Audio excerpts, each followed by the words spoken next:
Welcome to today's episode of Heard and Seen Around. I am Rajesh Karipurath. This is my take on macroeconomic and geoeconomic data points, which I find interesting. I hope you enjoy watching it as much as I enjoyed curating it. Cheers.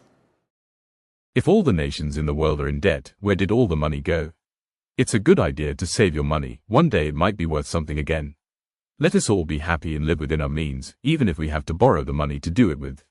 Abbreviation, long word with, ironically, no obvious short or alternative. Zoo, a place of refuge where wild animals are protected from people.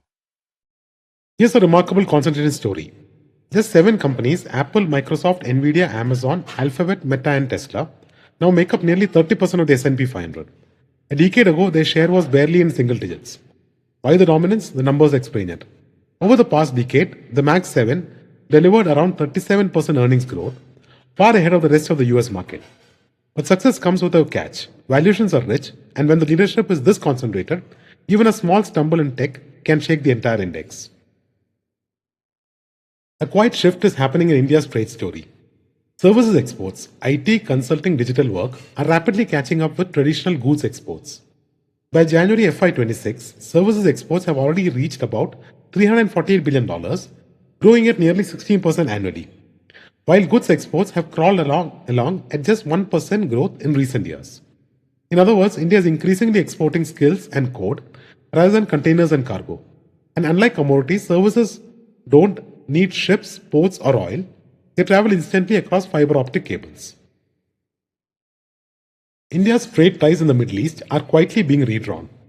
Trade with the UAE and Saudi Arabia is rising sharply, while Iran's share is steadily shrinking. Exports to the UAE alone have climbed to nearly $37 billion, while shipments to Saudi Arabia have almost doubled over the past few years.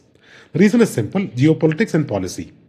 Trade agreements, investment flows, and fewer sanctions have made the Gulf's larger economies far easier partners for India than Iran.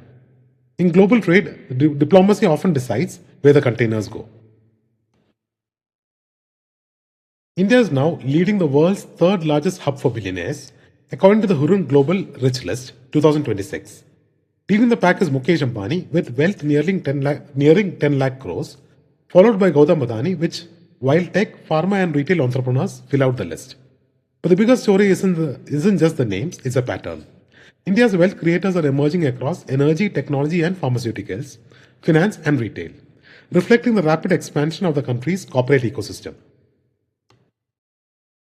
Something unusual is unfolding inside China's military. President Xi Jinping's anti-corruption purge has reached the very top ranks of the PLA, with senior generals, including figures close to the Central Military Commission, being removed or investigated. The message is clear. In China's system, the army ultimately answers to the party leadership, not the other way around.